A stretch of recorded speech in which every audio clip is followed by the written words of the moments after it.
Saudara-saudara, sudah barang tentu beberapa hal yang terkait dengan bagaimana kita menerapkan secara keseluruhan dalam sistem masyarakat kita untuk kehidupan yang baru akan sangat ditentukan oleh kondisi wilayah itu sendiri.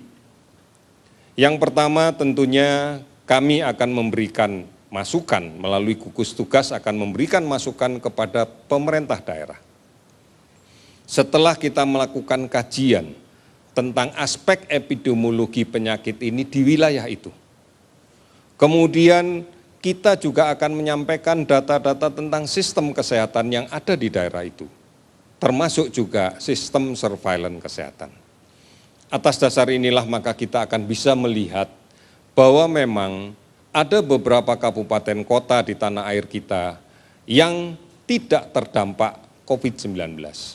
Daerah-daerah inilah yang kemudian semestinya sudah bisa melaksanakan tata kehidupan yang baru. Sudah barang tentu ini harus menjadi keputusan pemerintah daerah, sudah menjadi keputusan yang diambil bersama-sama dengan seluruh pemangku kepentingan, seluruh pihak yang terkait, dan seluruh tokoh yang ada di kabupaten kota tersebut. Mengapa ini dilakukan? Karena tahapan selanjutnya adalah harus menciptakan kondisi, harus ada upaya prakondisi yang kita berikan, yang kita sampaikan kepada masyarakat, agar memahami betul apa yang harus dilakukan. Bahkan bukan hanya sosialisasi, tetapi juga edukasi pada semua aspek kehidupan. Kemudian dilakukan simulasi di berbagai tempat, di berbagai fasilitas umum, dengan tatanan hidup yang baru. Bagaimana mengimplementasikan tatanan hidup yang baru di pasar misalnya, di sekolah misalnya. Di sekolah pun ada stratanya, bagaimana di perguruan tinggi, bagaimana di SMA, bagaimana di SMP, bagaimana di SD. Ini harus betul-betul dipahami oleh masyarakat agar mereka meyakini bahwa mereka mampu melaksanakan dengan baik. Tentunya sepanjang perjalanan ini akan dilakukan pemantauan terkait dengan perkembangan epidemiologinya, sistem kesehatannya, sistem surveillance kesehatannya. Kita berharap dengan cara seperti ini maka terlihat betul bahwa peran yang menentukan adalah masyarakat. Peran yang paling menentukan adalah bagaimana masyarakat menyikapinya dengan cara yang benar.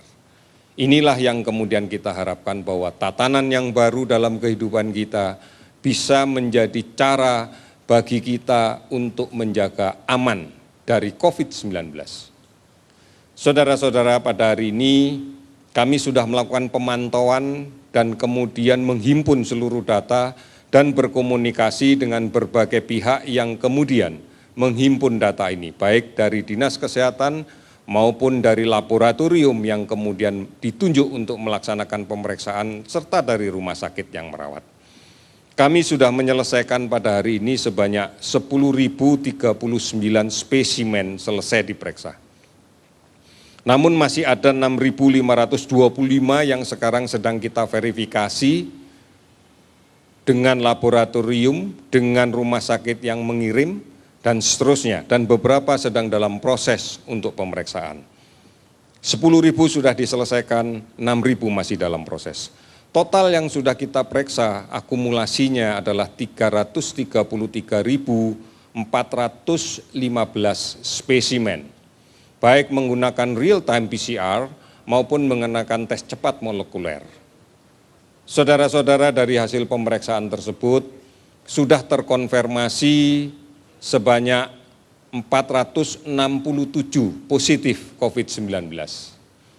Sehingga angkanya menjadi 26.940 orang. Kenaikan ini tentunya adalah gambaran keseluruhan dari negara kita. Namun kalau kemudian kita rinci lebih lanjut, bahwa kenaikan yang masih cukup tinggi, angka yang masih cukup tinggi kita dapatkan di DKI, di Jawa Timur, di Sulawesi Selatan, di Jawa Barat, dan di Kalimantan Selatan. Hari ini 15 provinsi yang tidak ada laporan kasus positif.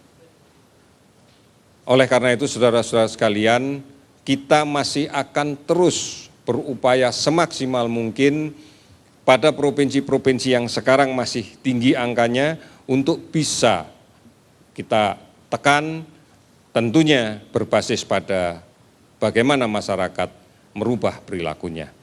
Kemudian kasus sembuh 329 orang dinyatakan sembuh dan lepas dari perawatan, sehingga totalnya menjadi 7.637 orang. Meninggal 28 orang, sehingga total menjadi 1.641 orang. Sudah 416 kabupaten kota yang terdampak di 34 provinsi. Masih juga dilakukan pemantauan di seluruh provinsi terhadap 48.358 orang ODP.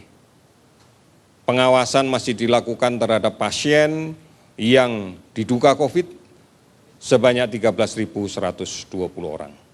Saudara-saudara, mari kembali lagi kita cermati data-data ini sebagai sesuatu yang bisa kita gambarkan bahwa proses penularan masih terjadi di beberapa tempat.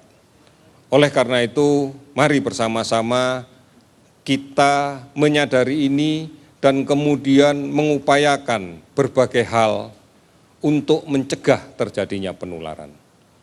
Bagaimanapun juga, kita harus hidup dalam tatanan yang baru, yang berfokus kepada upaya untuk memutuskan rantai penularan.